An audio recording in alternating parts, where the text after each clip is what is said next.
կարծես թե կյանքի է կոչվում եկեղեցականների շրջանում ձերբակալություններ։ Ես մի անգամ, եթե չեմ սխալվում, առիթ ունեցա ասելու, որ չեմ կասկածում, եթե կարիք լինի, այս ամեն ինչը կհասնի նաև ամենայն հայոց կաթողիկոսին։ Բայց եկեք սրա հանրային արձագանքներին ինձ թվում արժի մի հատ անդրադառնալ, հետո հասկանալ ընդհանուր առմամբ որտեղ ենք հասել ու ենք գնում։ Ես ինչքանով որ հետևել եմ հատկապես տենց Facebook-յան post-երի մակարդակում, տենց հիմնականում երկու թևի բաժանված տենց դիսկուրս է ընթանում, այսինքն մի կողմը ասում է, որ իշխանությունները քաղաքական հետապնդման են, մաքուր քաղաքական հետապնդման են ենթարկում, մի մասը ասում է, որ այնտեղ թիրախավորվում է Դանիել Լեոնիսյանը, որ հաղորդում է ներկայացրել, մի մասը ասում է, որ 100%-անոց ապօրինի գործընթաց է եւ այլն, դե ես այս կոնկրետ իմ կարծիքով այս բոլոր տեսակետներն ամբողջությամբ չեն ցույց տալիս այն իրականությունը, որ կա։ Խորքային առումով նախորդ էպիզոդներից մեկում էլ ես տենց ասացի, որ եկեղեցին հատկապես 23-24 թվականներին տարբեր քաղաքական գործընթացներ է նախաձեռնել, դրանով իշխանության կողմից ընկալվել է որպես քաղաքական մաքուր դերակատար։ Մյուս կողմից էլ խնդիրը այն է, որ այս իշխանությունները ցանկացած տենց կարևոր թեմա, այն ամենակարևոր ռազմավարական ոլորտից, չգիտեմ, կոմպլեմենտար արտաքին քաղաքականությունից սկսած մինչև այսպիսի sense թեմաներ, քաղաքական ձեռնացության տիրույթ է տեղափոխում։ Այսինքն ոչ թե տենց ինչ-որ էական, տենց լուրջ համակարգային գործընթաց է սկսվում, օրինակ, եթե այն իրանց վիրավորանքների կամ իրանց բնդումների տեսանկյունից գնանք, ասում են, օրինակ, եկեղեցին արտաքին դերակատարներին է ծառայություններ մատուցում կամ եկեղեցին իր կանոնները չի հարգում, ոչ թե համակարգային լուծումների է գնում, ոնց օրինակ ինչպես օրինակ եղել է հետխորհրդային երկրներում, այլ ուղղակի դա օգտագործում է, այսինքն ինքը դա անցնում է քաղաքական հարված իր ազդեցությանը, իր վարկանիշին ու ձեռնարկում է պատասխան քաղաքական գրոհը։ Այստեղ խնդիրն նաև այն է, որ քաղաքական գրոհը ուղեկցվում է անհամաչափ, շատ անհամաչափ իրավական ուժով, այսինքն եթե նայենք մեղադրանքը, դրա այդ մեղադրանքի փաստը, որ արկա է, հա, այդ որ ազդել են մարդկանց վրա, դրա այդ ժամկետային բնույթ, հա, այսինքն արդեն մի 2 տարի անցել է, այսինքն այդ դեպքից 21-4 տարի անցել։ Նույնը կարող ենք համեմատել Աջապահյանի դեպքում, ինքը էլի տենց մի 4-5 տարվա վաղեմության փաստ են բերել։ Այս ամեն ինչ համեմատելով, ինչքան էլ տենց շատերը խուսափում են կոնկրետ դիրքորոշում հայտնել ասելով, որ մենք իրավաբան չենք, իրավապաշտպան չենք, չեն կարող նեղ իրավական քառակուսիով տենց գնահատել, այնուամենայնիվ սովորական տենց ովքեր այն մարդկանց համար ովքեր ամենօրյա ռեժիմով հետևում են քաղաքականությանը կամ տենց Հայաստանի 30-ամյա պատմությանը քիչ թե շատ ծանոթ են, սա ըստ էության քաղաքական մոտիվներով, քաղաքական դրդապատճառներով հետապնդում է, բայց երբ որ սա ասվում է մի կողմից, բայց չի ասվում, որ խոսքի եկեղեցին էլ հիմա բուն քաղաքական դերակատար է, դա էլ անկեղծ չի, այսինքն պետք է տենց ամբողջովին ֆիքսվի, եկեղեցին քաղաքական դերակատարն է, եկեղեցու տարբեր քաղաքական սպասավորներ այսօր այնպիսի հայտարարություն են անում, որոնք օրինակ չեն տարբերվում մեր ձևով շարժման տեքստերից, ասենք օրինակ ես նայում էի այն հոգևոր բլոգեր Թովմաս Արաքելեր, եթե չեմ սխալվում, ասում եմ փոքրիկ խմբակ, դա քաղաքական խոսույթ է արդեն փոքրիկ խմբակը, կամ ասենք կաթողիկոսի մամլո քարտուղարը, եթե չեմ սա մամլո խոսնակը վերցնում է ընդդիմադիր դաշտից մի նարատիվ, որը 100%-անոց ապատեղեկատվություն է, մի հատ տենց լավ բոցաշունչ լայվ է բանանում ու ինքը աշխատում է անդիմադիր, ասենց լիքը խնդրահարույց բաներ կա երկու կողմում, բայց դե իշխանության պատասխանատվությունը մեկը ամենամեծն է, որովհետև դու իշխանություն ես, այն ինչ որ դու անում ես պետության անունից ես անում, այն որ ժամանակին հիմա օրինակ 2008 թվի այդ միեդի վճիրները գալիս են, այն ժամանակ էլ հա իշխանությունները ասում են դե մարտի 1-ը քաղաքական process է, քաղաքական հարված պետք է տանք, նաև ոտնահարելով օրենսդրական ինչ-որ դրույթներ, օրենքի գերակայությունը կասկածի տակ դնենք։ Մի խոսքով ճշմարտություն չկա, ինչքանով որ ես հետևել եմ, ճշմարտությունն է մոտավոր տենց ներկայացրեցի, ես տենց եմ գնահատում ու նաև այստեղ մյուս խոսույթը երբ թե հաջորդ հետ քննարկենք, մինչև դուք այս թեմայի վերաբերյալ ասեք, այդ քաղաքասարակության թիրախավորումն է։ Ես այդ քո ասածն եմ ուզում մի քիչ շարունակեմ, պետության ու իրավապահ համակարգի կողմից այդ ազդեցությունը էլի այս որոշակի process-ների ժամանակ, այսինքն ըստ էության մենք փաստորեն իրավապահ համակարգ չունենք, քննչական կոմիտե չունենք, այս մեկը չկա, այն մեկը չկա ու ամբողջ պետությունը հիմնված է Դանիել Յունիսյանի բանի, հա, արձանագրեր ոնց է կոչվում այդ process-ը։ Հաղորդում տալու հիման վրա, այսինքն եթե Դանիելը չտա հրապարակային ասել է, չէ՞ այդ մարդը, ասենք որ պետք է նույն հրապարակայինը նաև ասվել էր այդ նախորդ անգամ Աջապահյանի այնպես չի որ այն ժամանակ հրապարակային չէ։ Այսինքն ըստ էության մենք գործ ունենք թերի ինստիտուտների հետ, թերի աշխատող ինստիտուտների հետ, որոնք հիմնվում են չգիտեմ, հա, հաղորդում տալու հիման վրա, բայց մենք պիտի հասկանանք, որ այդ քննչական կոմիտեների այս մեկի այն մյուսի ֆունկցիան ոչ ավելի շատ այդ բացահայտելն է, այլ ավելի շատ կանխարգելելն է, հա, այսինքն այդ թեմայի հետևից գնալը, ինչ որ քրեական գործեր հարուցել, լինև նաև ես նոր տեսա բանով կարծեմ հենց թեմի առաջնորդի աշխատասենյակից կամ տանսենյակից բավականին մեծ չափով sense գումարներ էր, հետաքրքիր sense բանով դաս արդեն քնչականի ոճով էլի, sense դասավորած եվրոներ, դոլարներ։ Հենց ԱԱՑ-ի են բոցաշունչ հոլովակներից երևի թե շուտով սպասենք որ կստանա ու քաղաքասարակության մասով դե այսօր բազմատ անգամ քաղաքասարակության ներսում այսօր sense ինչ որ process-ներ գնացին, որ մի մասը մեղադրում էր այն մյուս մասին եթե չեմ սխալվում Սակունց Արթուր Սանկունցը չէ Հելսինկյան քաղաքացիական ասամբլեայի Վանաձորի գրասենյակի ղեկավար մեղադրում էր Դանիել Էրսյանին որ քո տված բանի հաղորդման հիման վրա տեղի ունենում ապօրինի գործողություններ, որին դու չես արձագանքում։ Չէ, ոնց որ Ժան Ալեքսանյանը։ Բայց Ժան Ալեքսանյանը խոսել դրա մասին, որ իշխան այդ օրինակ ես այդ դիրքորոշումը ինչ որ չափով մեծամասամբ կիսում եմ, որ իշխանությունը իր ոչ իրավաչափ, ոչ համաչափ վարքագծով նպաստում է նրան, որ հաղորդում ներկայացնող թիրախավորվի։ Այսինքն հաղորդում ներկայացնողը օգտվում է իր համանդրական իրավունքից, ասում է ես որպես այս ոլորտում աշխատող հասարակական կազմակերպություն տեսնում եմ որ սա խնդրահարույց բանա վարքագիծ է, հա, փաստա։ Դիմում է ու իշխանությունը փոխանակներն որ դրա հետևից գնան ու իրավաչափ եղանակով այդ ամեն ինչ անեն, չեն անում։ Ու ինչ որ մարդիկ էլ օգտվում են առիթից, ասում են բանա, ինչ որ ագենտուրայի մասին օրենք է պետք, չգիտեմ, Դանիել, ասենք, այնտեղ մարդիկ կա, ես մի քանի մարդու իրավունքների նախկին պաշտպան, փաստաբան տեսա ու արդեն գործ տալու բան են գործ տալու դեմ արշավ էին սկսեն ինչ այդ մարդիկ ժամանակին հենց գործ եթե տենց բարձրացնեն գործ տվողների հաղորդումներ էին ստանում եւ պարտավոր էին դրանով զբաղվել եթե այդպես է այդ եմ էլի ասում այսինքն ոչ թե եթե ձեր համար խնդրահարույցը այդ է այդ արդեն խնդրահարույցը նաեւ ձեր այդ բանը հիմնավորումները բայց եթե դուք ասեք հաղորդում ներկայացնելուց հետո այդ իրավապահ մարմինների արձագանքը ոչ համաչափ հա քաղաքական դրդապատճառ դա հասկանալի է արդեն բայց որ դու հաղորդում ներկայացնողին ես թիրախավորում դու լավ բան չես ստանալու էլ հետո կբողոքի կասեք քաղաքասարակությունը sense-նից ես Էդմոն Մարուքյանին շփոթեցի Սակունցի հետ որովհետև ես բանով եմ էլի Facebook-ում որ նայում եմ Ժան Ալեքսյանի շեյրեր արել Էդմոն Մարուքյանը ու ավելացրել ինչ որ բաներ հա ես այդ բանը մի քիչ հա իրական այստեղ բանի Քաղաքասարակության մասով խնդրեմը որն է, նախ մի հատ երևի էլի, չգիտեմ որորդ անգամ կարիք կա սահմանելու էլի քաղաքասարակություն։ Մեծ հաշվով քաղաքացիական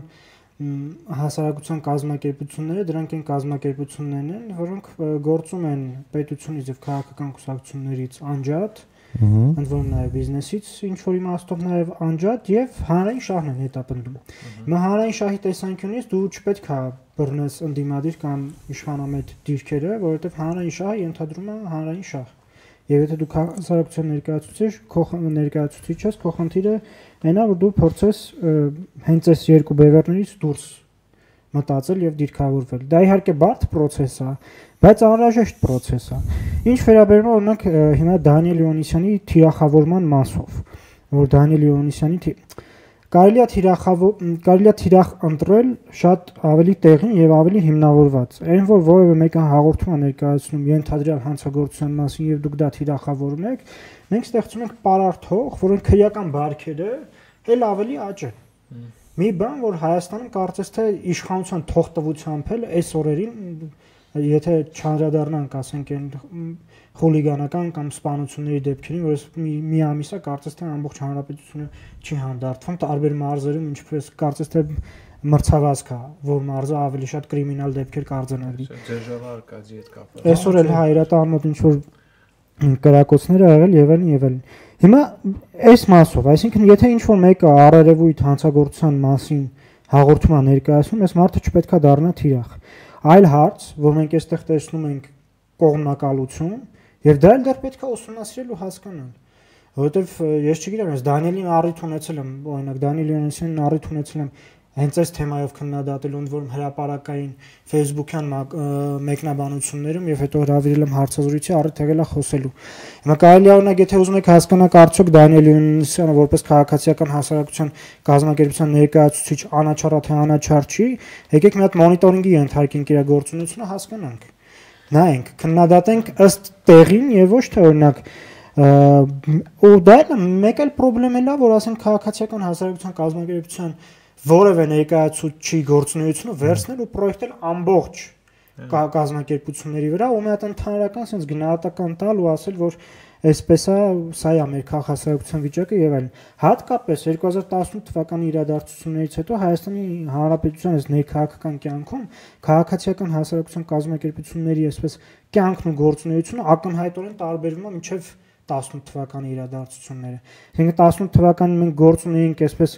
միասեռ ինչ որ իմաստով քաղաքացիական հասարակության հետ, որ նույն ճակատում գործում էին, եւ հիմա գործում են քաղաքացիական հասարակության կազմակերպությունների հետ, որոնց մեծ հատվածը օրինակ կամ չգիտեմ, որոշակի հատվածը խնդիր չի տեսնում այս իշխանությունների հետ համագործակցելու եւ համագործակցումը, եւ որոշ դեպքերում որոշ հարցերի վերաբերյալ աչքա փակում, օրինակ Այդ նույն իրավիճակը չէր 2010, այսինքն մենք գործ ունենք մի հատ լրիվ նոր իրականության եւ նոր իրավիճակի հետ, արդեն 7 տարի է այդ իրավիճակն է քաղաքացիական հասարակության կազմակերպություններում եւ դժվար է ընդհանրապես եւ տեղին էլ չի այսպես միանշանակ գնահատական տալ քաղաքացիական հասարակության կազմակերպությունը գումարած դրան էլ ասենք Կարպիս Փաշյան հրապարակախոս լրագրող ասենք հա գրել է ասում է բանը օտարերկրյա գործակալների մասին օրենք ընդունենք ընկեր ուզում եմ ասեմ այդ օրենքը որ ընդունեցին առաջինը պետքա գան իմ հետևից պետքա գան քո հետևից ու ով է ընդունելու այդ օրենքը ասենք այս իշխանություններն են ընդունելու այս իշխանությունները գնացին եկան մեր ձևով շարժում ասենք իշխանության Նարեկ Կարապետյանն են այդ օրենքը ընդունելու ու արդյունավետ գործելու է այդ օրենքը կարա գործի կայացած ասենք համակարգերին որտեղ անկախ դատական շարժումը գա իշխանության հա Նինա Կարապետյանցի իրավապաշտպան գործունեության վրա չեմ կասկածում հա Նինա Կարապետյանց ասել օրինակ այս օրենքի անհրաժեշտությունը կա կհարցնի ինչի կա այդ օրենքի անհրաժեշտությունը բայց այդ օտարերկրյա գործակալների մասին օրենքը կարելի է ընդունել եւ կիրառելի կլինի այն մեխանիզմներում, որտեղ կան օրինակ կայացած անկախ դատական համակարգեր։ Հակառակ դեպքում հերթական գործիքն ենք մենք տալիս իշխանություններին, ցանկացած մեկին հրճակելու օտարերկրյա գործակալ ու հետապնդումների ենթարկելու։ Էլ չեմ ասում մակարդակում, հա, էլ չեմ ասում, որ ասենք գործակալների որս սկսելը ընդհանրապես եւ գործակալների վտանգավոր բան է։ Դա ասենք վտանգավորությունը մի կողմ, ասենք, էլի Կարպիսին եմ ասում, դա ընկեր, բանի մասին է։ Նաև ու եթերում եմ ուզում ասեմ, որովհետև մեծ լսարան ունեցող մարդ է ու կարա հանրային կարծիքի վրա որոշակի, ասենք, ազդեցություն ունենա։ Օտարերկրյա ընդհանրապես գործակալների մասին խոսույթը հրապարակ նետել է իշխանությունը,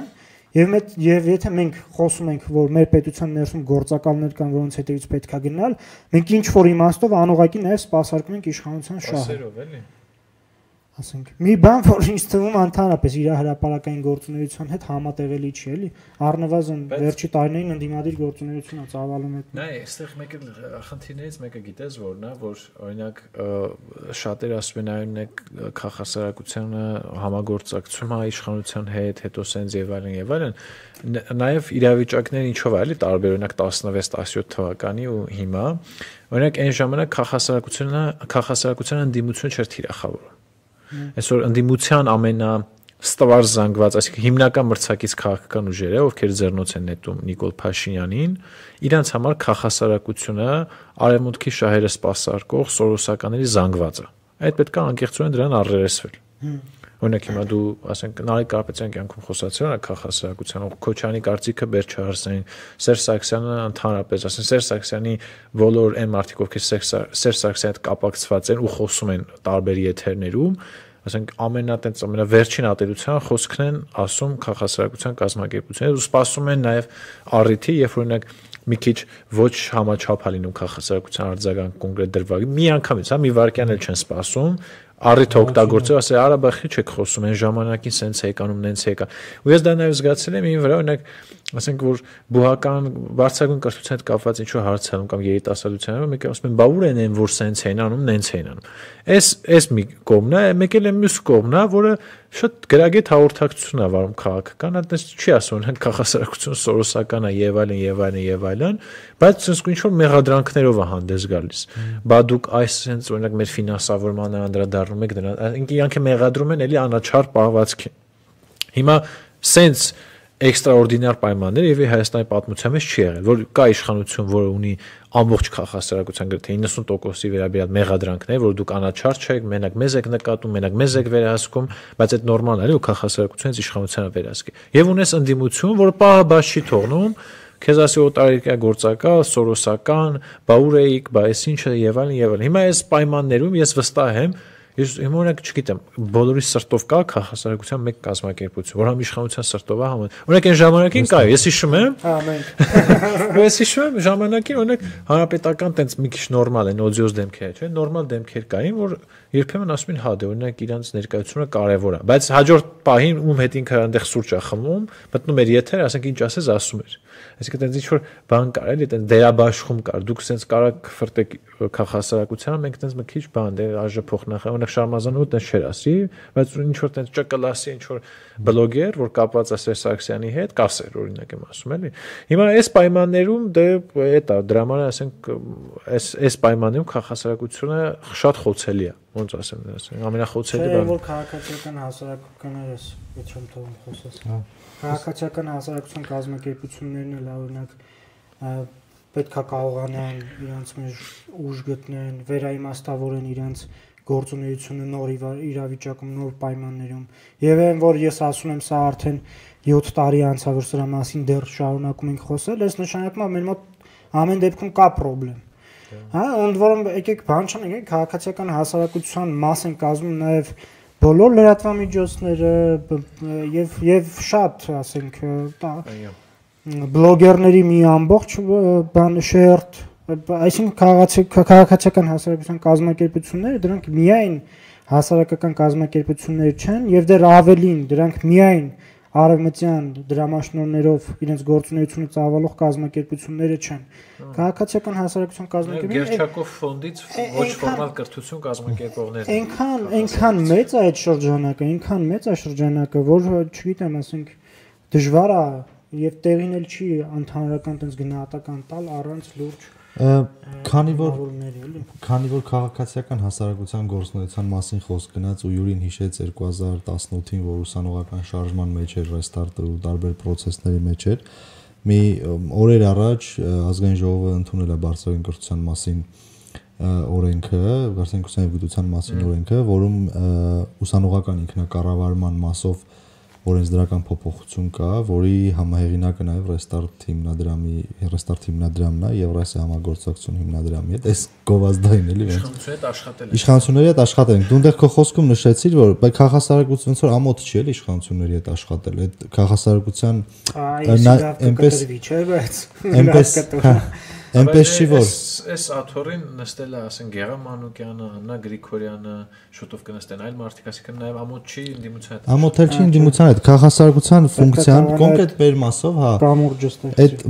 մենք այդ հարթակն ենք, այդ պլատֆորմն ենք եւ որ եթե անհրաժեշտություն կա օրինակ ուսանողական ինքնակառավարման մասով ինչ որ բան փոխելու, լոբինգ անելու, մենք պատրաստ ենք եւ համագործակցել իշխանությունների հետ եւ համագործակցել են եւ կգնանք համագործակցության այս մասով։ Մի խոսքով մեզ չեն կարող հարց տանել։ Հա, բայց միևնույն ժամանակ մենք նաեւ այնպես չի որ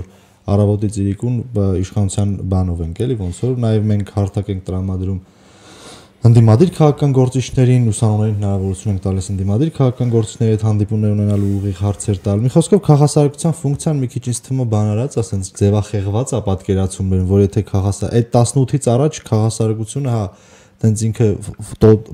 ամբողջական բանով ինքը ընդդիմադիր էր, ինչի որովհետև մարդու իրավունքների խախտումներ էր, ընտրությունները կեղծված են, այս մեկը շարունակաբար համակարգային եւ այլն, հա հետ նույն արժեքային դաշտում էր ինչ որ իմաստով։ Ապա այդ է, ընդդիմության հետ նույն արժեքային դաշտում։ Հիմա ես 2017 թվականին եթե ակտիվ ուսանող էի, ոնց կարող է լինել իշխանամետ, այսինքն ոնց կարայի համագործակցել իշխանությունը, անհնար էր։ Ասենք դա հնարավոր դու պիտի լինեի ընդդիմադիր, այսպես։ Իսկ եթե ընդդիմադիր ավտոմատ նաեւ ոնց որ ընդդիմության բանով էսել ինչ որ շահերը համընկնում է։ Հիմա այստեղ մի խոսքով մի քիչ sense խառը զրույց է ստացվում, բայց Բայց կարևոր զրույց է ու քաղաքասարակությունը իմ կարծիքով շատ կարևոր ֆունկցիա ունի, շատ ինքը էլի եմ ասում։ Օրինակ էս բարձրաձայնման հարցը որ եղավ, որ պայմանական, չգիտեմ, եկեղեցու մասով, այն մեկի մասով նույն Դանիել Յունիսյանը կամ մնացած ցերկա։ Ես մի հատ բան ասեմ, ճարտարապետական էս քաղաքաշինական խնդիրները Երևանում որ կան, չէ՞։ Օրինակ այն Ծիծեռնակաբերդի խճողին որ փլուզվել է։ Եթե մի հատ հասարակական կազմակերպություն որ այդ գործով խորացածներ զբաղվեր ու մոտավոր վտանգ տեսնեն, ինչ անում այդ շինարարական կամպանիան, հա, այդտեղ որը կարա փլուզումը բարձրաձայներ փորձեր կանխարգելեն, իսկ թվում է այդ ճանապարհը մենք հիմա կունենանք ոչ թե 6 տարի արդեն քանդված է, այսինքն ինչ շատ կարևոր է, կոմեդիի մշտական։ Ահա, կոմեդիի մշտական այդ Սահակյան շինբան, որ այսինքն դարել է անեկդոտ ժողովրդի մեջ, բայց եթե մի հատ նորմալ ՀԿԼ-ներն ու որովհետև փաստա որ իշխանության մեջ նախաձեռնողականությունը դատապարտել է իրավապահ մարմինների կողմից, բնապահպանության նախարարության գայս մեկի, այն մեկի։ Մի հատ այդ Շաքիի ջրվեժում կարմիր բան լցրեցին, ինքը տենց TikTok-ում բան եղավ, նոր բանը արձագանքեց։ Ինչա շրջակա միջավայրը արձագանք։ Էլ չեն ասում, որ ասենք, չգիտեմ, Աբովյանի այդ ավազի հանքերի հողը ամեն օր լցվում է Երևան։ Այդ ոչ մեկ բան չի։ Մի խոսքով sense մի քիչ եթե բանով մի քիչ, հա, կարանք երևի այս թեման փորձենք փակենք, անցնենք ամեն դեպքում անդրադառնանք եկեղեցի ու պետությունից լարված հարաբերությունների այս ընթացքին, որտեղ ավելի շատ խոսեցինք քաղաքացիական հասարակություն կազմակերպությունը եւ դրանց դերի ու նշանակության մասին, բայց ինչ է տեղի ունենում այս իրավիճակում։ Հիմա ասենք իշխանությունները կարծես թե արդեն անցել են ավելի լայն գրոհի եւ տպավորություն կա, որ վեհապարի շուրջ օղակը ավելի է սեղմվում, մանավանդ չեզոքացվում են այնպիսի թեմերի առաջնորդներ, որոնք իրական են։ Դե ոչ միայն դա, նաև ասենք իրենց ազդեցությունով եւ հեղինակությունով մեկ այլ խնդիր կարող էին լուծել ազատության պայմաններում եւ մեկ այլ իրավիճակ է, երբ որ այդ մարդիկ անազատության մեջ են, չգիտեմ, կարծես թե Փաշինյանը ընտրել է ավելի երկարաժամկետ մաշեցման ճանապարհը եկեղեցու մասով, մինչև որ կհասնի իր բուն նպատակին 100% հենասյուներին է էլի հարվածում։ Դե հիմա նայ օրինակ ընդդիմադիր քաղաքական ուժերն ինչ են, ասես թե գենանում Մայրաթուրը, ասում են կաթողիկ ուժն, դե հասակ քոտաներին, ասենք Աջապահյանի վախտով, դե մեղադրանքները ստենում են, էլի։ Ես էլ եմ հանդիպել ահագի։ Ասում են Աջապահյանին դատեցին, մի անգամ նիստին չեկար, մի հատ տենց հայրաբար այն ղողանջները չհնչեցրի, դուրս գանք պայքարի եւ այլն։ Ինչ հետաքրքիր բան կա։ Ես ի սկզբանե օրինակ այս հարցում որդեգրել եմ այն դիրքորոշումը, որ իմ տպավորությամբ վեհապարը ճիշտ անում, որ չի ներքաշվում այս խոսակցության մեջ։ Հիմա էլ եմ դա մտածում եւ ես նայում եմ, թե որ շրջանակներն են իրականում անընդհատ ճնշում, որ վեհապարը խոսի։ Այդ շրջանակները տանում են ոչ ավել ոչ պակաս Սերժ Սարգսյանի մերձավոր շրջապատ ու փորձում են ասենց ասած կաթողիկոսին արդեն առաջի դեմքով ներքաշեն այս process-ի մեջ։ Ես ախր սրա վտանգավորությունը էլ ոնց բացատրենք, որ հասկանալի լինի։ Եթե անգամ ես չեմ կարծում վեհապարը չի պատկերացնում, որ մի օր այդ ձեռնաշխտաները Իրան են հասնելու, բայց այդքանով հանդերձ եթե լռում է, ուրեմն լավ գիտակցում է այս իրավիճակի լրջությունը եւ հասկանում է, որ հենց ուղիղ եկեղեցին չի դա կարծես թե հենց այն է, ինչ պետք է իշխանություններին, որ Մայրաթորը եւ վեհապարը ուղիղ ներքաշվեն այս գործընթացի մեջ, որ ասի այ տեսակ սա էր, վերջնարդյունքը սա էր, ուղղակի ուշացնում էին։ Առանց այնել մենք սկսել ենք արդեն տարբեր գնահատականներ տալ, որ եկեղեցին քաղաքական գործընթացների խառնումն է եւ այլն եւ դա խնդրահարույց է, այսինքն իշխանությունները ստեղծել են այդ իրավիճակը արդեն, որ եկեղեցին տալիս է այս կամ այն գնահատականները քաղաքական։ Հիմա մի բան էլ ասենք վեհապարին են փորձում ներքաշեն այս գործընթացների մեջ, իսկ վեհապարի ներքաշվելը ոչ այլ ինչ է, քան հենց եկեղեցու ներքաշվելը ու ես չգիտեմ։ Բայց ես դրա հետ համաձայն չեմ, որ իշխանությունը միջավայր է ստեղծել, նոր իրանք դարձել են քաղաքական դերակատար, ինձ թվում է, նու հիմա օրինակ ընդդիմությունը ինչ ասում, ասում է դե 20 թվին շատ կատաստրոֆիկ իրավիճակ էր, եկեղեցին չէր կարող լուր մնար, քաղաքական գնահատական տվեց, որ իշխանությունը պետք է հեռան, ասում հարց չկա, հետո 21 թվին սենց եղավ, 22 թվին դե ասում են վախտել Դե գիտես ոնց ամեն ինչն է կարա այնպեսի կատաստրոֆիկ թեմա լինի, որ ասես եկեղեցին չի կարա քաղաքական հայտարարություն չի։ Օրինակ հիմա ամենավերջինը որ մեծ ուժգնությամբ է եղել, դելիմիտացիայի դեմարկացիայի բանն է եղել Կիրանցում։ Հիմա դե գնահատականների հարց է, դա բան շատ լուրջ տենց կապիտուլյացիոն բաներ թե չէ։ Թվականից մի քիչ ավելի հետ գնանք, հասկանանք այդ իրավիճակը իրականում եկեղեցին ստեղծել է, թե իշխանությունները ստեղծել են, թե չեն ստեղծել կամ իրանց թողտվությամբ ա եղել, թե չէ։ Երբ որ նոր Հայաստան, նոր հայրապետ շարժում էր նախաձեռնվել, եւ 18 թվականի մասին է խոսքերը, երբ որ վեհապարին դեմը կտրել էին, բայց խիչ էր եկեղեցին քաղաքականության մեջ մտնում։ Եթե հաշվարկը այնա որ իշխանությունը թույլ է, դրա համար չեն ներս մտել, նշանակում է էլի քաղաքական են մտածել, էլի։ Ուզում ասեմ, եթե իշխանությունը ստեղծել է պայմաններ, այդ պայմաններում չեն իրանք արձագանքել։ Իրանք արձագանքել են ավելի պրոակտիվ, նորմալ պայմաններում, այսինքն օրինակ իրանք 18-ից 20-ը հասունացրած լինեն։ Հա, բայց 18-ից 20-ը այտենց կոնկրետ բան չի եղել, այն ինչ որ արվել է 20-ից հետո է եղել ու այնտեղ օրինակ նայ խին ասում օրինակ չի կարելի օրինակ կաթողիկոսը տեղեկ չունի Բագրատ Սրբազանից ու Միքայել Աջապահ։ Հիմա այդ թեման է կա, օրինակ խի Միքայել Աջապահյանը քաղաքական գործընթաց սկսեց այդ Բագրատ Սրբազանը սկսեց, ասում են դե երևի կաթողիկոսի օրենություն չի ստացել, օրինակ տրամաբանական է։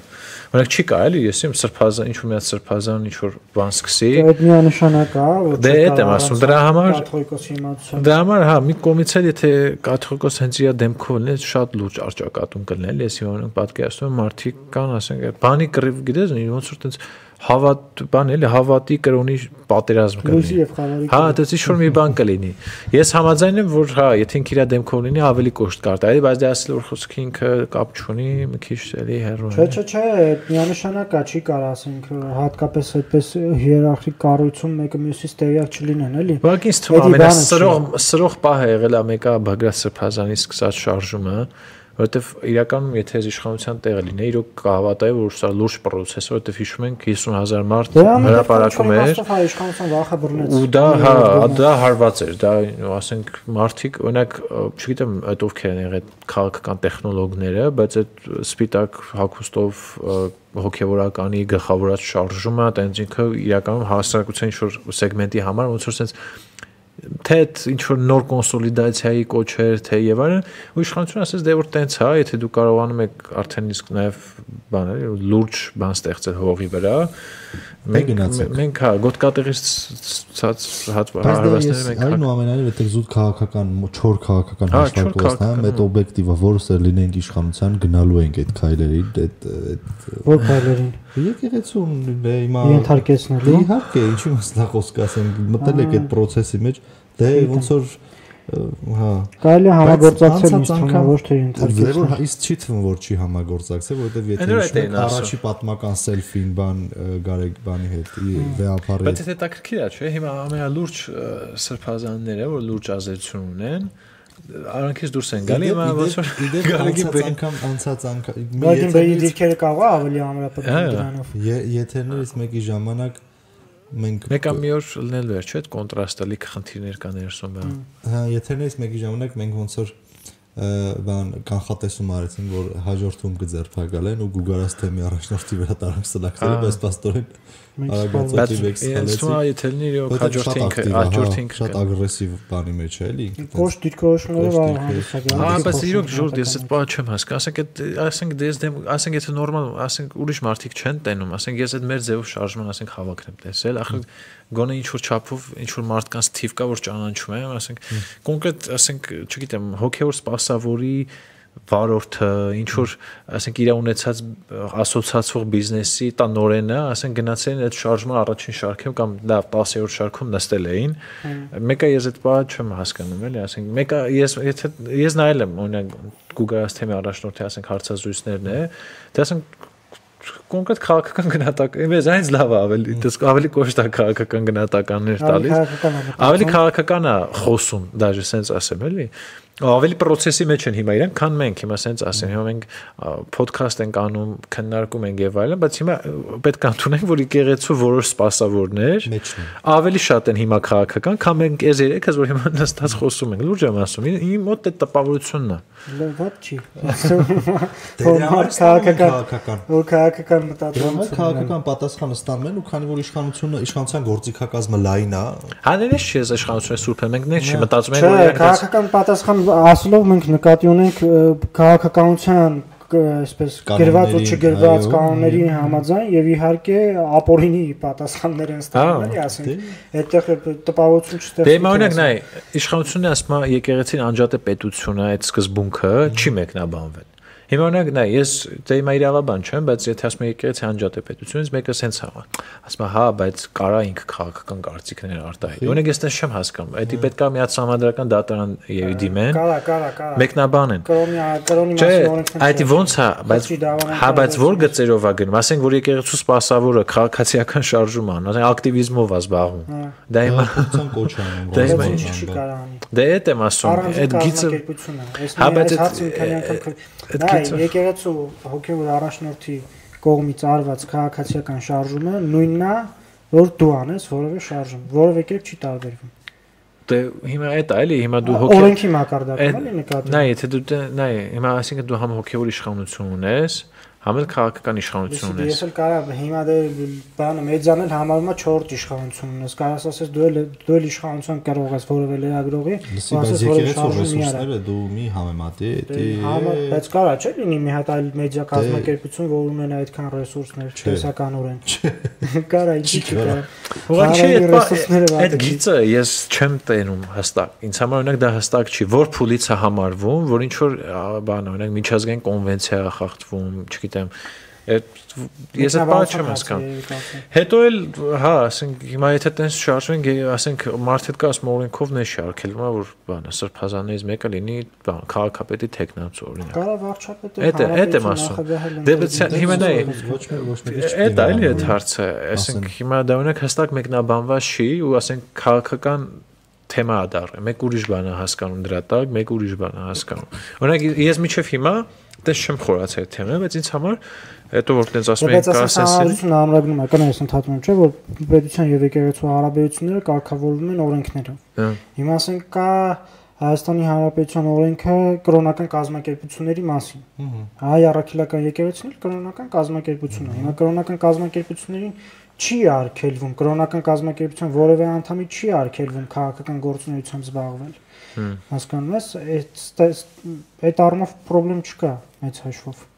Օրինակ Թովմաս Արաքելյանը գնահատականներ է տալի իշխանություններին, ինչ անում։ Այլ այսինքն ավելի շատ երևի այդ այսպես բարոյական բանի դաշտում է, որ պետք է ասես գնացեք ավետարան քարոզեք եւ ոչ թե օրինակ քաղաքականությամբ զբաղվեք ձեր անելիքը հետ։ Այդտեղ է, էլի ոնց որ այդ իշխանության վարկագծի խնդրեմը տեղա կայանում, ինքը ինչ ասում է, այդ օրենքներով ինքը կարա ինչ որ զբաղվի, ինչ որ մենք պրոֆեսիոնալ ենք զբաղվում, բայց մենք չենք կարող իրենց գործերով զբաղվենք։ Ուրիշ թվում է Փաշինյանը հետո հասկացա, սա չեմ ջոգում, ես որտեն ուզում։ Այսինքն ես ինչ օրենք են գրել, որ ինքը կարա իմ գործերով զբաղվի, ես իր գործերով չեմ կարող, այդ խի է տենց խոսքի։ Ես մտածել եմ դրա համար երևի դրա համար այդ է ասել։ Բայց այդությունը բազմաթիվ ոլորտներ կա, չէ՞, որ չի կարող միջամտի։ Հա, չէ, փոխադարձության սկզբունքի առումով եմ ասում։ Նայ, կոպիտ ասած, շարքային միջին վիճակը գրական սրբազանը կարա համ քաղաքական գործիչ լինի, ըստ քո մեկնաբանման, համ էլ լինի սրբազան թեմակալ առաջնորդ։ Քաղաքացին, բայց քաղաքացու իրավունքները մեծ հաշվով ավելի բարձր է, քան Հետ եմ ասում, հիմա այդ իշխանությունները ոնց որ չեն ուզում են իրանց մտածելակերպով, իրանք ոնց որ նեղվել են, գցվել են, հա։ Կոպիտ ասած, ես կարող եմ լինեմ ազգային ժողովի նախագահ, այսինքն կամ քաղաքական գործիչ լինեմ, բայց չեմ կարող լինեմ թեմակալ առաջնորդ, հա, այսինքն ես այդ քանի որ դե ասում ես կուսակրոնության հարց կա, ես չեմ կարող լինեմ կաթողիկոս եւ այլն, ոնց որ դες մեկ հետո հասկացա հաջողությամբ դու չես կարող լինես, օրինակ, չգիտեմ, IT ոլորտի ինչ որ աշխատակից, ինչի որտեվ այդ ոլորտի մասնագիտացումը եւ որակները չունես, չէ՞։ Չէ, բայց քաղաքականության մեջ որակները ո՞րն է։ Չէ, երբ որ դու ասում ես ես կարող լինեմ բան կամ քաղաքական գործունեությամբ զբաղվում, բայց չեմ կարող հոգեվորական լինեմ, նույն հաջողությամբ դու կարող ես քաղաքականությամբ զբաղվես, բայց չես կարող զբաղվես մեկ այլ բանով, որը քո մասնագիտական դաշտից դուրս է։ Բայց մասնագիտական հարց չէ, խնդիրը մասնագիտական կարողություններ է, չէ, կուսակրոնություն պահել մասնագիտական հարց է, ես այդ չեմ ասում, ոչ մարդիկ կրթություն են, չէ՞, ստանում համապատասխան եկեղեցական ծիսակարգի։ Ուզում ես ասես կրթությունը այն ամենագլխավոր գործոնն է, որ մարդիկ դառնում են, ասենք, թեմի առաջնորդ կամ կաթողիկոս, բացի այդ էթիկական կոդեքսներ բան կա, չէ, որ մարդը պետք է դա եմ ասում։ Հիմա իշխանության պարագայում չկա այդ էթիկա, քաղաքականության մակարդակում։ Այսինքն դու մասնագիտություն չէ, էլի։ Որովհետև իշխանության տարբեր աստիճանակարգումների ավելի ազատ օրենքը մշակված։ Իրաց տեսանկյունից sense մի իրավիճակա ձևավորը, որ հասկացել են տենցա դրա համար ասում, ես որպես քաղաքացի եմ առաջնորդում այս պայքարը։ Եվ որպես հետևորդ։ Դու խոսեցի նաև մեր ձևով շարժման մասին, նաև այնտեղ տարբեր հոգեվորականների ներգրավման մասին։ Երեք տեղի ունենում Սամվել Կարապետյանի դատավարությունները եւ այնտեղ հավաք էր իր աջակիցների կողմից կազմակերպված տարբեր գնահատականներ, հնչեցին տարբեր հայտարարություններ, հնչեցին։ Այնտեղ մենք տեսանք նաև այլ քաղաքական գործիչների, որոնք ներկայացել են եւ իրենց աջակցությունն էին հայտնում։ Ես այս մասով դե ինչ տեղ ունեցավ Սամվել Կարապետյանի քրեական գործը կարծես թե լրացվում է նոր մեղադրանքով փողերի լվացման մասին էր խոսքը կարծես թե եթե չեմ սխալվում հենց երևի թե խոսքը հեծում տեղ ունեցած որոշակի ենթադրյալ ապօրինությունների մասին է ինչ ասա իմ տպավորությամբ իշխանությունները հասկանում են որ են սահմանադրական կարգի տապալման ուղղված կոչի մասով քրեական գործը վաղ թե ուշ գնալու է դեպի այսպես տապալման ու կարծես թե իշխանությունները այս 4 ամի ժամանակը 4 թե 3 ամի ժամանակը օգտագործեցին որպեսզի կարողանան այսպես բավարար հիմքեր գտնել եւ նոր քրեական գործով կալանքի տակ պահել Սամվել Կարապետյանին ավելի այսպես ասած երևի բան էլի ավելի ուժեղ հիմքեր են գտել կալանքի տակ պահելու որովհետեւ ամեն դեպքում բան չէ կասկած չկար որ այն գործը եթե արագացված ընթացակարգով քննեին եվրոպական դատարաններում տխուր վախճան էր ունենալու էլի հա այդ զգացվում է որ մի քիչ դժվար է էլի երնի ասենք այդ սուտ հայտարարության մակարդակում հա ինչ որ բան փնտրել ուղղակի դե այդ էլ բան է էլի ինձ մարդիկ են որ հաստատ մի բան անդադ կգտնես ինչ որ հոդված ու ինձ թվում է զուտ քաղաքական որոշում կա որ ինքը պետք է անազատության մեջ մնա որովհետև մտածում են որովհետև հիմա ինչ որ կրիտիկական պահ է եկել մեր ձևովի համար որ դա շուտով պետք է հայտարարի կուսակցության համար կոնկրետ կարծես վարչապետի լավ տեխնացու էլ ունեն որ սաղի համար ընդունելի է տենց են ասում հիմա մի հատ փուլ կա որ կարող է ասենք նենց պիկի հասնում այդ նաև այդ քաղաքտիվիզմի մեջ է, չէ՞, տենց պիկ կա ինչ-որ, որ այդ փուլում եթե տենց բեկումնային այդ բանը տեղի ունենում, ավելի մեծ թափ է հավաքում, այսինքն օրինակ եթե մեր ձևով մի հանրավականի, ասենք մի 20000 մարդ գա, հետո 40 եւ մի հատ է Սամվել Կարապետյանը ազատ արձակվի, դա ինչ-որ sense բան խթան կհանդիսանա, որ մեզանից վախենում են, իրանք դե տենց են փորձելու ներկայացնել, այսինքն քաղաքական հաշվարկ կա, որ եթե Սամվել Կարապետյանը անազատության մեջ մնա դա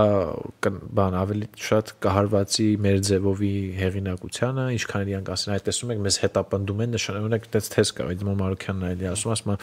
այ ինքը պայմանավոր այդ լավ է թեզ է բայց թույլ է մեկ այլի որ ինքը պայմանավորվածությունները չի գնում իշխանության հետ դրա համար անազատության մեջ են պահում դե նաև կարա իրականություն լինի հարցը այստեղ է չի իսկ եթե վաղը հանկարծ հայտնվեց ազատության այ որ եթե թեզի շրջանում ասեմ այո այդ եմ ասում եթե ազատության մեջ հայտնվի մեկ էլ ասելու այն տեսակ վախեցան այդտենց ասենք ուրեմն նախորդ թեզը չի աշխատում ինձ թվում է իշխանության այդ բանը է դա մոտեցումը է դա որ եթե Սամվել Կարապետյանին ազատ արձակեն այդ նշանակել է որ իրանք ոնց որ հետ կանգնեցին հետ քայլ արեցին ու նաև այն իրանց որ հիմա շատ մեղադրանքներ կան չէ Սամվել Կարապետյանի նկատմամբ կասեմ փաստորեն ուրեմն չկարեցակ էլի ապացուցեք դե մարդիկ չեն խորանում նախաքննություն հետաքննություն եւ այլն ասում են ուրեմն չեք կարեցել ապացուցեք ու մեր ձևով է այդ ձևը ասելու այսինքն 4 տես քաղաքական բան է համաձայնեք այն գնահատականների հետ կարծեմ հենց նույն Էդմոն Մարուքյանն էր հնչեցնում երեք որ մեր ձևովը արդեն դարձել է երկրորդ ուժը Ես սոցիոլոգիական հարցումներ իրականացնելու գումար չունեմ, Էդմոն Մարուքյանը օրինակ ունի, ասում Արարելյան Քոչարյանը ունի, Սերժ Սարգսյանը ավելի շատ ունի։ Նիկոլ Փաշինյանը ամենաշատը։ Քիչ նես խախտուսի կա։ Սերժ Սարգսյանը Քոչարյանից ավելի շատ, հա, ավելի շատ գումար ունի անելու։ Ոչ թե ավելի շատ գումար ունի, այլ ինձ թվում է ինքը սիրում է տենց բաներ։ Օրինակ ես չեմ հավատում, որ Քոչարյանը սիրում է սոցիոլոգիա։ Բայց Սերժ Սարգսյանն էլ հաշվի առնենք, որ անվտանգության մարմիններով անցած։ Բայց նես դժվար բան է, ինձ թվում է ոչ թե Մարուքյանի խնդիրն է, որ ինքը ճշմարտությունն է ուզում ասի, այլ ուզում մի թև կա, որ ուզում է դարձնի մեր ձևով իրոք, այսինքն մարդիկ կա, չէ, ասում են Աննա Գրիգորյանը սենց օրինակ։ Դու։ Հա։ բայց ես իմ բանով չեմ էլի ասում, բայց մարդիկ էլ կան դա ասում են այն նպատակով, որ իրոք դա այդպես լինի, այսինքն որ դու օրինակ իրական դա տեն չի, բայց որ շատ ասում են մարդիկ սկսում են դա ճշմարտություն են կալել։ Հիմա մեր ձևի դեպքում ինձ թվում է շատ դժվար է այդպես գնահատել։ Ասենք ես նույն մարդիկ նաև գնում են Քոչարյանի, Սերժ Սարգսյանի բաներին, հավաքներին, դժվար է չափել մաքուր Իրանը զտած ինչքան է, որովհետև որ դու հարցում ես անցկացնում, ասենք կոնկրետ պատասխանում են մարդիկ դա ուրիշ բան է, բայց որ դու հավաք ես անցկացնում հանուն Խաղբանտարկյալի ազատության մարդը գալիս է այդտեղ, դա ուրիշ թիվ է, էլի, տարբեր թվերի մասին է, բայց ինձ թվում է 3 ամիս անցնի բոլոր մարզերում այդ սիրուն գրասենյակները լինի, շտաբի պետով եւ այլն տեղում աշխատեն, որ հիմա իրանք ոնց որ անդադ բանի մեր իրական մեր որ շատ մեծ ծավալի աշխատանք են անում, էլի, ասենք։ Հա, շատ պիտի ժամանակ անցնի։ Ծավալի աշխատանք են անում երևի, բայց այդտեղ ես մի հատ օրինակ այդ համաժողովը իրենց այս վերջինը ես նայում էի, շատ ծանոթ երիտասարդներ տեսա բան, որ եկել են, ես չգիտեմ իրանց մոտիվացիան որն է, որ իրանք այդտեղ են, ու նաեւ մեր ձևովի սոցիալական տարբեր էջերում ինչ որ տարբեր ֆորմատներով ոդքասթներ, բան, ասես լիքը բաներ է սկսած, ինքն որ աշխատանք տանում, բայց իրանց բռնած են դիրքը նույն այդ Նարեկ Կարապետյանի հարցազրույցը Կարպիս Փաշոյանի հետ, հա, այդ իրանց այդ բռնած դիրքը, ասես մի քիչ այդ բիզնես, այդ բան մտած, օրինակ իմ դուրը տենց չի, ինչ որ անդադ պատմություններ են փողի հետ կապված, ինչ որ անդադ պատմություններ են։ Մարդկանց դուրը կգա դա։ Ես չեմ կարող, որ ոնց որ շատ ուզենան առնեն այս հասարակությունը, որ մենք փող ունենք, էլի մենք փող 30 միլիոն ստե, 70 միլիոն ստե։ Այդ նենց հետաքրքիր նարատիվ է։ Առաջ էին տանում նաև այդ բանը, որ ասում էր, ինչ որ գյուղում կարծեմ հանդիպում էր, դուք տեսած մարդ եք, մենք ձեր աշկը կուշտ է բան, այս շատ, այս ես գինը, ես 2000 որ թիվներ։ Ես երեխա էլի, որ տենց հետաքրքրվում էի, իմ տանոթներից մեկին հարցնում էի, ասում էի, պետք է իշխանափոխություն ունի, բան, տարիքով մեծ։ Ասում էր, չէ, ասում էր գոնե Ղարաբաղյան կլանը մնա, ասում էր Գարիկ ջան, ասում էր, որ սրանք կշտացել են արդեն, այնքան են կշտացել, կսկսեն աշխատել ես։ Ասում էր, ինչ եք ասում։ Բայց գուցե ինչ որ իմաստով աշխատող թեզա որ առաջա տարվում։ Ժողովուրդ, այս մարդիկ ունեն շատ փող։ Փողը երբեք շատ չի լինում, էլի։ Երբ իրանք եկան իշխանության, այդ փողը կրկնապատկվելու է, եռապատկվելու է, ու ծառայելու ուրիշ նպատակների, ոչ թե իրականում տենց է, իրոք իրանք տենց են մտածում, որ նեշի գալու են տենց ոչ մի կորուպցիա չի, այլ քաղաքական տեխնոլոգիա է, որտեղ ես մարդիկ օրինակ այդ որ ասպես նույն երիտասարդները, նայ, ասենց ինչ որ մի հատ խումբ տենց մարդիկ կա իրոք շատ լուրջ տենց իրանք քաղաքական ամբիցիաներ ունեն երիտասարդ տարիքում,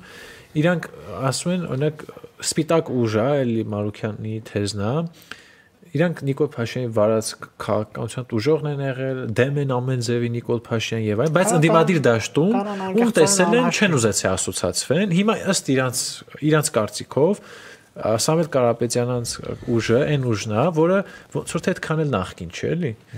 Հասնում են, հա, այնտեղ, բայց այս մարդիկ ասում են ոնց որ թե օրինակ պրոյեկտներ են առաջարկում, ինչ որ կրթական բարեփոխումներ, օրինակ Քոչարյանպես չեն նստում, էլի, սոցիոլոգիական հարցումները։ Այսինքն ինչ որ հետաքրքիր, ինչ որ Իվանիշվիլի դվա, էլի, ասենց ինչ որ ես տենց եմ, ինչքանով գնում է, օրինակ Իվանիշվիլին է, որ նոր էր եկե, ոչ միայն քաղաքական տեխնոլոգիա, ինքը լուրջ պրոյեկտներ է արել Վրաստանում։ Ու նաև երկրորդ մանդատները տենց է ստացել վրացական երազանք, այսինքն ես չէ՞ տենց բիրտ ուժ ա եղել, მაგრამ վրացիք տենց չեն հասկանում դա։ Իրանք ուղղակի, ասենք, մեծ պրոյեկտների վրա հույսը դնելով, օրինակ երիտասարդներ ջան, մենք գալու ենք, օրինակ 3 հատ ակադեմիական քաղաք են սարքել ու գալիս են սարքում են, այդ ինքը լավ մեսեջ է։ Ես մտածում եմ, իրանք Իվանիշվիլի շատ փող առնչություն ունեն, ձևի մարդիկ են։ Որոշ ելույթներ լսեցի, նաև զգացվում է այդ քաղաքական անփորձությունը այդ ելույթների մեջ ինչ իմաստով։ Դե դες օրինակ հիմա շատ մարդիկ համարում են, որ Սամվել Կարապետյանը Խաղբանտարկյալ է, քաղաքական մոտիվներ կա եւ ակնհայտ է դա, Փաշինյանի ասենք ուղեկցությունները եղավ եւ հաջորդեց այդ գործընթացները, հիմա ինչքան էլ հա, ինչքան էլ ասենք տարաձայնություններ ունենաս, հենց պետքա կարողանաս բաներից վեր կանգնես, քո մոտեցումներից ու հստակ դիրքորոշում հայտնես, էլի վերջո Խաղբանտարկյալա թե չի։ Հիմա ասենք նայում եմ այնտեղ ելույթները համակարգող խորհրդի հետ անդամներից Պրոբլեմը որն է, որ այնտեղ հավաքված մարդկանց հետ աշխատելու եւ քաղաքական մեսեջները տեղ հասցնելու փորձի պակաս կա ինչ իմաստով։ Օրինակ, երբ որ հնչում է հայտարարություն, որ պարոն Կարապետյան, մենք բոլորս ձեզ սիրում ենք եւ այլն,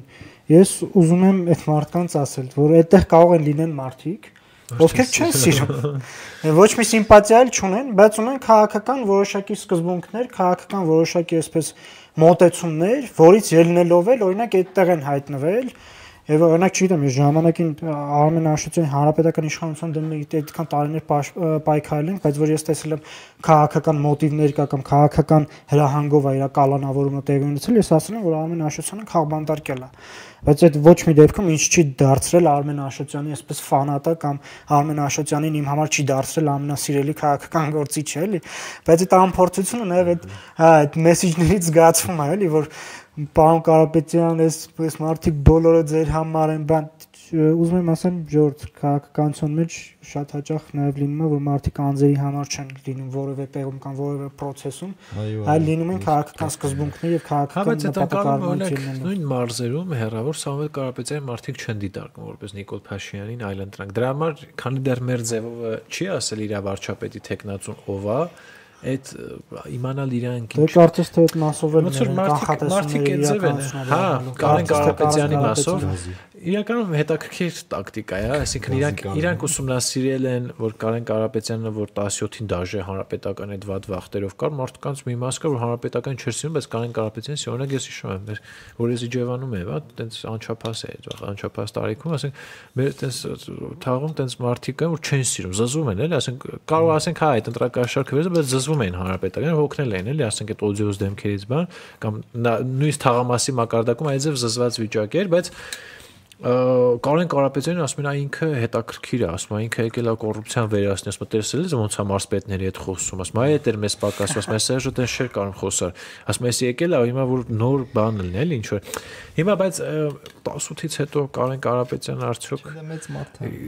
Հիմա օրինակ ինչ որ մարդկանց խումբ կասում էր որ Կարենը ասես ես հիշում նույն 18-ին Կարենն էլ է մերժվել ժողովրդի կողմից, Քոչարյանն էլ է մերժվել, մարդիկ կա ըստ իրանց ճաշակի են, էլի ասում ով է մերժվել, ամբողջ տենց ինչքան մարդ է եղել որ նախկին իշխանը բոլորին է մերժել են։ Կարեն Կարապետյանը, եթե կհիշեք, 17 թվականի ընտրություններին նախընտրական ցուցակում չկար, այդ ցուցակը գլխավորում էր Վիգեն Սարգսյանը, ավելին է Սերժ Սարգսյանն էլ չկար, էլի, ասենք գողալարի վարչապետի հիմնական ցեղնացուները չկար։ Սերժ Կարեն Կարապետյանը չկար այդ ցուցակում, այդքան նույն ասած տրամադրությունը ես հիշում եմ, մարդկանց հարցում էր ում է ընտրելու, ասում էր Կարեն Կարապետյանն, ասում էր ցուցակում չկա, նվագում էր բաներ, դրայվի հետ բան կար, չէ՞։ Բայց դες ինչքան նման է, դա ինչ է նշանակում։ Իրանք ինչ են ասում, այդ ազգայնական ռուսամեդ եւ այլն sense բաները մենք իրանք ուրիշ ձև են, էլի դա մատուցում, ասենք այդ Քոչարյանի այդ վիճակները այդ ժողովուրդը չի սիրում, բայց այս սիրուն հակնված ոչ թե ասենք դա ինչ-որ տենց շատ բան էլի, ասենք մարդու օրինակ Քոչարյանից այդ ազնագազմի հակնվելը այդ ոճը նաև էլի շատ բաների մասին է խոսում։ Հիմա նայես որ մեր ձևովին սկսած դիզայնից, այնտեղ գտնվող մարդկանց կենսագրությունից, հագուստից, մեսեջներից, օրինակ իրանք չեն ասում, չէ՞, օրինակ ինչ որ օրինակ դες ինքը չի խուսափում ասել որ Նիկոլ Փաշինյանը ունեցել է նվաճումներ, չի խուսափում ասել որ օրինակ խնդիրներ եղել են, հա, չի ասում որ օրինակ համակարգային կոռուպցիա եղել է ժամանակին։ Մի խոսքով էլի sense բաներ կա, որ ինքը ոնց որ բանն է, նոր վերսիա է ինքը դիմադիր շերտը։ Հա, որը չի ազդում, չէ՞, հանրության նյարդը։ Հա, չի ազդում, չի զզվում։ Հա, դա ասենք այն բան չէ, էլի, Ակինե Հովանեսյանի Բալենսիագայի։ Ես ասեմ, մի հատ պատիների շրջանակ կա, որ օրինակ տենց խոսում ես որ Նիկոլին, օրինակ Նիկոլին գոհեք, Նիկոլից բան, մի անգամից սկսում են Քոչարյանից ու Սերժից խոսալ։ Բան նրանք կան, բայց օրինակ չեմ զգացել որ այսքան վաղ ականջից չի ասել, տենց բամբասանքի շշուկների կարգի բան, որ այ դրանք թալան չի եւ այլն կաշխատի հիմա քաղաքականությունը իշխանությունը փորձելու է Նարեկ Կարապետյանին ցույց տալ որ ինքն էլ է նույն բանը բայց դե քանի դեռ մարդիկ մի քիչ գոնե բարեհամբույր են հաղորդակցում ասենք գնում են ինչ որ եթերներում խոսում են եւ այլն եւ հետո նկատել ես տպավորություն կա որ ինչի չեն հասկանում ոնց որ դեռ չեն խոսում Սա շատ նման է նաև Հայկ Մարությանի ոճին։ Չէ, ասի, հիմա օրինակ ինքը չէր հասկացել, որ Ռուսաստանի նկատմամբ կա խիստ վերաբերմունք։ Նա օրինակ այստեղ խնդիրն է, օրինակ այն օրը ես մի հատ վիդեո էի սարքել, որտեղ Կարպիս Փաշինյանի մոտ էր Նարեկ Կարապետյանը, ասում է Ռուսաստանի քաղաքական ռեժիմը ինչ է, ասում է տոտալիտար չի, ասում է ավտորիտար էլ չի, տակ մնում է ժողովրդավարական, կամ էլ լավ հիբրիդային։ Իսկ ինքը դա պետք է ասեր, թե եւ այդ բանը մի քիչ կարելի էր մոնտաժել կամ չգիտեմ, նկարման ժամանակ օրինակ ասել որ հիբրիդային ոնց որ Հայաստանը, դա շատ ուժեղ հաղորդակցություն կներ։ Հայել ինչ որ մարդիկ ես էլ կասեի դե լավ, բայց դե այն ձևի չէ, որ տոտալիտար չէ, ավտորիտար չէ։ ասում չէ։ Հա, այնտեղ ասում են տեսախնից բաներ, հիմա ես մի հատ գիրք եմ կարդում, ասենք այնտեղ Բերեզովսկի, Պուգաչով եւ այլն, ասենք ինչ կարգ էլի, ասենք որ դու տնտեսական ոլորտում կաս, ասենք ինչ կարգի Պուտինյան ռեժիմը ասենք քեզ կարա բանան էլի, ասենք ցավացնի միջև վերջ քեզ, ասենք դաժե մարդիկ ովքեր բերել են Պուտինի իշխանության։ Ես կասկածում, որ օրինակ Նարեկ Կարապետյանը Չէ, հենց այդ է, ես չեմ ասում։ Պրոբլեմն է, որ չի կարա դա ասի։ Այդ եմ ասում, այդ չի կարա ասին, արդեն նա երբ որ ես գիտեմ որ ինքը չի կարա ասի, բայց ինքը նաև այդ չի կարա ասին ուղիղ իմաստով չի կարում ասի։ Այսինքն կարա լղոզի, չէ՞, հիմա այդ լղոզելու բանը լավ չի ստացվի մոտը։ Ես օրինակ խորը կասկած ունեմ, որ չի կարա, էլի, ասենք Ռուսաստանում դու տնտեսական գործունեությամբ զբաղվես ու Պուտինից ասում են այնտեղ տնտեսական ազատություններ կան, դա լավ էլի, ասենք ոնց կարա տենց բան լինի։ Հիմա այդ եմ ասում։ Հիմա ասում են դե մարդը սենց հետո կգա իշխանության, կգնա Պուտինի ձեռքը սեղմի ու չի ասել։ Բայց հենց այդ է խնդիրը։ Եթե Հայաստանում մարդ կա որ քաղաքական հայտ է ներկայացնում, կոնկրետ ինչ որ աշխարհակաղակական կենտրոնից կախվածություն ունի, խոցելիություն ունի, վախեր ունի եւ այլն, ինքը չպետք է Հայաստանում քաղաքականությամբ զբաղվի։ Ունենք ես դա համարում եմ, որ եթե այդ մարդը գա իշխանության, ես արդեն ռիսկեր եմ տեսնում։ Օրինակ եմ էլի ասում։ Հիմա նույն ձև կարա վերաբերվի օրինակ Ֆրանսիայում ինչ որ օլիգարխ, որ գա Հայաստան ուզենա օրինակ գործունեություն ծավալի քաղաքական, բա որ մի օր իշխանության եկավ։ Օրինակ եմ ասում, էլի։ Հիմա ես նենց չի տենց բանը ստերիլ եմ համարում, էլի, նենց չի, ասենք իրանց համարում եմ, որ ինքը պետք է Ռուսաստանի սենց է։ Ուղղակի ի սկզբանե ինքը չի կարող ուղղակի Ռուսաստանի վերաբերյալ անկեղծ խոսա, չի կարող ուղղակի։ Ես տենց եմ կարծում։ Եվս մի թեմա, եթե ավարտեցինք, էլի, ինչ որ շատ խորանալու խաղաղության միջազգային, չգիտեմ, ինչ որ համաժողով տեղ ունեցավ Եգիպտոսում, Շարմ էլ-Շեյխում, որին հրավեր ստացել նաև Հայաստանի Հանրապետության վարչապետ Նիկոլ Փաշինյանը ու 20 երկրներ, 20 պլյուս երկրների ղեկավարներ, այդ թվում Ամերիկայի Միացյալ Նահանգների նախագահ Դոնալդ Թրամփը ու տենց ինչպես միշտ ինչ որ քրինջ դեպքեր եղավ այդ բանի ընթացքում, բայց իրականում իմ կարծիքով շատ կարևոր էր ու այս շատ առանցքային կարևորություն ունի այս հրավերները ու մասնավորապես Ամերիկայի Միացյալ Նահանգների ոնց որ կողմից էլի այդ հրավերները, որ իմ կարծիքով այս 20 օգոստոսի 8-ի մեր Հայաստանի Հանրապետության եւ Ադրբեջանի միջև կնքված այս նախաստորագրված բանի իմպլեմենտացման process-ի վրա կարա լավ դրական ազդեցություն ունենա ու ինչպես նախորդ եթերներում ենք ասել տարբեր հանրային ելույթներում ենք նշել այս ոնց որ հնարավորության պատուհանա ու այս Հայաստանի Հանրապետությունը պետք է օգտագործի էլի ինքը շատ ծանր է լինելու եթե այս մի շանսը չօգտագործի։ Բայց բովանդակային քննարկում Հայաստանում չի գնացել, ասենք վերցրել են կոնկրետ դեպքեր, որը դենց իհարկե հաճելի չի ցանկացած հայաստանցու համար դիտել թե այնտեղ Թրամփի ու Փաշինյանի իրար այդ շփումները կամ Փաշինյանի ու Ալիևի այդ շփումները, ես ինչքան որ նկատել եմ, ինչքան տենց Facebook-ում հրապարակումներ եմ տեսել, ամեն ինչ նրա մասին է, որ մենք արժանապատիվ կեցված չունենք նման հարթակներում, ասենք, բայց ախր այդ էլ բանի հարց է, էլի, հիմա օրինակ Օրբանը գնում է Ալիևին, այդ կարատեում ոնց են իրար ողջունում, տենց հա ողջունում, հետո Փաշինյանին սովորական, բայց դա նորմալ է, էլի, այսինքն նեղվել դրանից բան, դա ուղղակի իրերի իրական դրությունը չֆիքսելն է, թե ով է Ադրբեջանը սա աշխարհի համար, ով է Հայաստանը աշխարհի համար, բայց դա ֆիքսելով ենք նեղվում։ Հա, դա ֆիքսելով ենք նեղվում, բայց գիտես ինչն է խնդիրը, ոչ թե նեղվում են մարդիկ, մարդկանց ընդունենք մի շերտ էլ կա, որ բոցվում է այդ թեմաները։ Լսի, եթե արի անկեղծ լինենք, ես օրինակ, որ ես այդ թեմայով այդ դրվագով որտեղ Փաշինյանը մոտենում է, ասենք Թրամփին եւ այլն այդ իրավիճակը, չէ, անկեղծ ես նեղվել եմ։ Թե կոմասի ինձ դուրս չեկավ օրինակ այդ իրավիճակը, բայց որպեսզի հանկարծ հանրապետականներն են չառիթավորվեն, ուզում եմ մի հատ կարևոր մենք հիշում ենք նաեւ Նազարբայևը ոնց էր ասենք ծաղրի ենթարկում Սերժ Սարգսյանին հետ էլ կա։ Ու դա ես նեղվում եմ, ինչի՞ իմ երկրի նախագահի վրա։ Հա, բոլոր դեպքերում դա նեղվելի է, էլի։ Բայց դու որ մի քիչ համեմատական նայես, էլի կադրեր են տարածվել նույն Ինդոնեզիայի ղեկավարի Թրամփին մոտենալը։ Ասենք դու մոտավորապես նույն վիճակն է, ինչ որ Նիկոլ Փաշինյանը, դու որ համեմատում ես Ինդոնեզիան։ Բարձրախոսը միացած էր մնացել։ Ինդոնեզիան ու Հայաստանը, ասեմ 300 միլիոն են ու ես միշտ տնտեսությամբ։ տղային թե աղջկային կարամ հետը խոսամ, ասում եմ շատ վատ վիճակ է, էլի մի քիչ ասում եմ։ Ու խնդրում եմ, այս է աշխարհը, հիմա կոնֆիգուրացիան է դա։ Նայ, հիմա տխուր չի է դա։ Թրամփի աշխարհն է, նայ, ասենք ինքը նվաստացնում է, ասենք Ստարմերն, ախպեր, Մեծ Բրիտանիա, ասենք դու Մեծ Բրիտանացու աշկերով նայի, ոնց է երկրի վարչապետին նվաստացնում։ Ֆրանսիան ատոմային տերություն է, լավ պետություն է, շատերը կասկածի տակ են դրում, ինքը արդեն կորցել է, բայց ատոմային ռումբ ունի, ոչ շեմ, էլի։ Իր այդ ոնց են վարվում, մի քիչ աշխարհը ոնց որ Թրամփից հետո այդ տարողակարգային բաները, հա, ես կուզեի որ մի քիչ այդ հաշվի առնվեր, որ այդ բարձրախոսա եւ այլն, օրինակ կարող է օրինակ շատեր ասեն թող գնար, ասենք փակ սենյակներում կուլիսներում, ու ինձ թվում է, եթե շատերս իմանային որ կուլիսներում տենց հա դիմել Թրամփին, կասենք դե մարդը ջոգում է, որ օրինակ պետք է ասես God bless you, խոսքի thank you եւ այլն։ Այստեղ խնդիրը նրանում է, որ հա այդ ամեն ինչը հրապարակային է եղել, դու պատկերացու դե ձայն չլիներ այդտեղ։ Ասում կոր հան մոտիկացա փորձեց մի բան անի, դե հիմա ես Համենայն դեպս բայց քանի որ այս քրինջ թեմաների վրա ենք ֆիքսել, բայց մի կարևոր բան է, օրինակ նախապես ֆիքսենք որ 20 երկիր էր կանչվել այդ համաժողովին ու ասենք մեկը մենք էինք օրինակ այդ ասենք օրինակ լավ է երկրների որոնց կոնֆլիկտները կարծես թե լուծելու մասին լուծելու ճանապարհին է հիմա Հայաստանի վիճակը տենց է էլի ես կուզեի տենց չլիներ ուզում ասեմ համենայն դեպս ինչքան sense բաներ է լինում ես տենց մի բանում եմ ուրախ որ տենց ինչ որ կայուն կանխատեսելի միջավայրի հույս է տալի որ տենց ասենք հնարավոր է այս ձևի աշխարհում ասենք փոխհարաբերություն ունենալ Թրամփի հետ, որովհետև ես ասենք մեկը չգիտեմ ով էր Facebook-ով էլի գրել, որ ոնց որ հիմա բոլորն են տենց շփվում Թրամփի հետ, ասենք, հա, այնտեղ շատերը ասում են Էրդողանը ասեն, դե քաղաքական իմիջի առանձնահատկություններ կան, Էրդողանը 100 տարվա գել է, լավ է տենց։ հա, ուզում ասեմ, բայց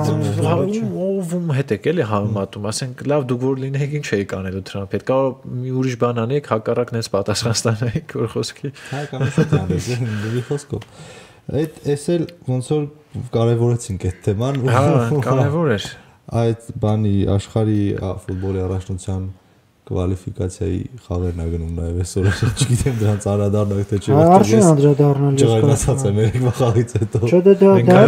արժանի ֆուտբոլասերներ ենք համարում Հայաստանի հոգեկան չգիտեմ Տիգրան Բարսեղյանի պահված եւ հիմա էլի այտենց մեմեր ա տարածում ասում են Պետրակովը մի անկյունում հիմա լուր ծխում ա ժպիտը դեմքին կամահրանքով Տիգրան Բարսեղյանի մասով Ամեն դեպքում ես մի հատ կարևոր բան կա, Եղիշե Մելիքյանի ձեռագիրը ակնհայտորեն զգացվում է, հավաքականի խաղերում 3 խաղ խաղացել ինքերամասնակցությամբ, մի խաղ 1 հաղթանակ 2 պարտություն, բայց անգամ սա այն պարտություններից չէր, դրանք այն պարտությունները չէին, որոնցում այսպես կարելի է ասել, որ տենց խայտարակվեցինք եւ այլն, չհաշված Տիգրան Բարսեղյանի ոչ պրոֆեսիոնալ պահվածքը Չգիտեմ, կարելի է ինձ թվում է հուսալ, որ առաջիկայում ավելի լավ հանդես կգա հավաքականը, իսկ հիմա շանսերը ոնց է մեր բանով Շատ տեսական հնարավորություն ունենք դուրս գալու։ Հա, օրինակ Հունգարիային կրենք ստեղ, հետո Պորտուգալիայի հետ ունենք նիչա խաղանք, կարող է։ Ոչ տեսական է, ես միշտ այդ տեսականը բան չեմ համարում, բայց այդ Տիգրան Բարսեղյանի հետ կապված որ ասում են, չմոռան օրինակ Եղիշե Մելիքյանն է չի ճանաչում Տիգրան, ասենք խաղադաշտում իրար ինչ ասել են ժամանակին, որովհետև Փյունիկի դեմ խաղում էր, եթե չեմ սխալվում Սլովանը, թե ինչ որ տենց տարբեր թիմերից էին։ Այստեղ ինձ թվում է տենց ինչ որ ջենտլմենական բան ա եղել, Եղիշե Մելիքյանը տենց քանի որ ինքը այդ պահը շատ է շեշտադրում ինքը տաղամարդավարի խաղացինք, տաղամարդու պես ինչ որ տենց տաղավարի պայմանավորվածություն ա եղել, որ ոչ միայն կանչել է իրան, ասել է դու իմ տենց դու որպեսզի ասենք բան անես, ես ամբողջ օվին քեզ վստահում եմ, հավաքի թև կապն եմ տալիս եւ այլն, Իսկ թվում է կարող դաժե սայից հետո ունենք հետ վերցնել, էլի։ Այսինքն ոնց որ շանս ա տրվել։ Ոնց տպավորություն կա, որ Եղիշե Մելիքյանը ընտրել էլի ինքնից մեկն էր Facebook-յան տես գրառում արել, որ դասանում ուսուցիչը ոնց է ամենաչար աշակերտին որոշակի պատասխանատվություն փորձում տալ, որպեսզի նա իր վրա վերցնի եւ ավելի հեշտ լինի գործը։ Տպավորություն կա, որ Տիգրան Բարսեղյանի կարգապահության վերաբերյալ ամեն դեպքում Պետրակովն էլ էր ակնարկում նաեւ որ ֆուտբոլիստի համար ամենակարևոր որակը դա հանդերձանում եւ խաղադաշտում նախ եւ առաջ հանդերձանում կարգապահություն ունենալն է, երևի տենց ինչ որ ամեն դեպքում Մելիքյանը իր ժեստը ոնց որ արել է Տիգրան Բարսեղյանի մասով եւ կարծես թե Բայց չեմ համարում որ սխալ է, իրական շատ սիրուն ժեստ է։ Ես էլ չեմ համարում։ Կարող է ինչ որ եթե ավելի ֆուտբոլով մասնագիտացած մարդիկ լինեն, նմանատիպ էլ ուրիշ դրվագների շեն ֆուտբոլի պատմությունից, երբ օրինակ ծայրահեղ sense ինչ որ հետաքրքիր բան է, այլ եղել օրինակ անկախատես ինչ որ մեկին ավակ են տվել նրա համար, որ այդ մարդուն ոնց որ հնարավորություն տաս, որ սա քո շանսն է դրսևորի քեզ։ Հանուն արդարությանն է, եւ ինչքան էլ սլակներն ուղում ենք Տիգրան Բարսեղյանին քննադատում ենք եւ այլն, պետք է արձանագրել, որ այդ բոլոր թերություններով հանդերձ Տիգրան Բարսեղյանը այս պահին երևի top ֆուտբոլիստներից է, հայ top ֆուտբոլիստներից է, հանգյակի մեջ կարելի է, ինձ թվում է Սպերցյանի իր ակումբում եւ ոչ միայն, ասենք մարդ իր Սլովանին կարողացավ նորմալ հաջողությունների հասնել, խմբային փուլ դուրս գալ, չեմպիոնների լիգայի այդ որակավորման փուլերում բավականին լավ կողմած չի խաղացել վերջին խաղերը ինքը էլի։ Ուղղակի հա դե կարգապահությունը ավելի ինչից վեր է։ Բայց դարպասապահը Հենրի Ավակյանը պետք է արժանին մարտի։ Այ Հենրի Ավակյանի դեպքը օրինակ լավ ավակ կներ։ Չէ, ոչ դա չէ, բայց այն դեպքն է, որ տես օրինակ Մելիքյանը վստահել է առաջին համախաղալ, ու ինքը 3 խաղա ցույց է տալիս ստաբիլ խաղում։ Նույնն նաև կարելի է հետաքրքիր բացահայտում էր բոլորիս համար, օրինակ Փիլոյանը։ Փիլոյանը բավական էլի ստաբիլ խաղ է խաղում։ Ես չեմ հիշում վերջի անգամ, որ Հայաստանի ազգային հավաքականի ինչ որ պաշտպանի սիրել եմ, որովհետև ամեն խաղին այդ սխալներ են արել, որ ես չեմ կարեցել ասեմ, օրինակ էս ինչը լավ պաշտպան է։ Բայց 3 խաղը ես ասում եմ Փիլոյան, Սերգեյ Մուրադյան էլի վերապահումներով հա դե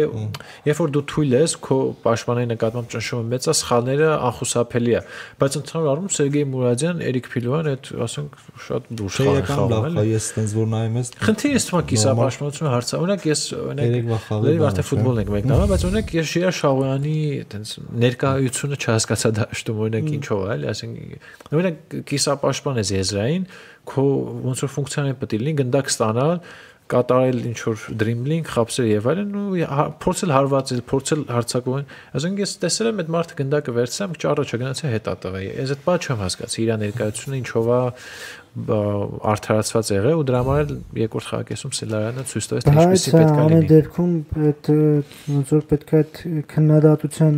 ճնշումը միշտ հավաքականի եւ աջակցություն եւ քննադատություն պետք է հավաքականը իր թիկունքում ունենա, որովհետեւ ամեն դեպքում Բարսեղյանի դեպքը հաստորեն ճակատագրական։ Ես Մելիքյանը ասեց, որ իմ ֆուտբոլիստն է սխալը իմն է։ Դե նորմալ է, հա։ Զատիկի կարվիզու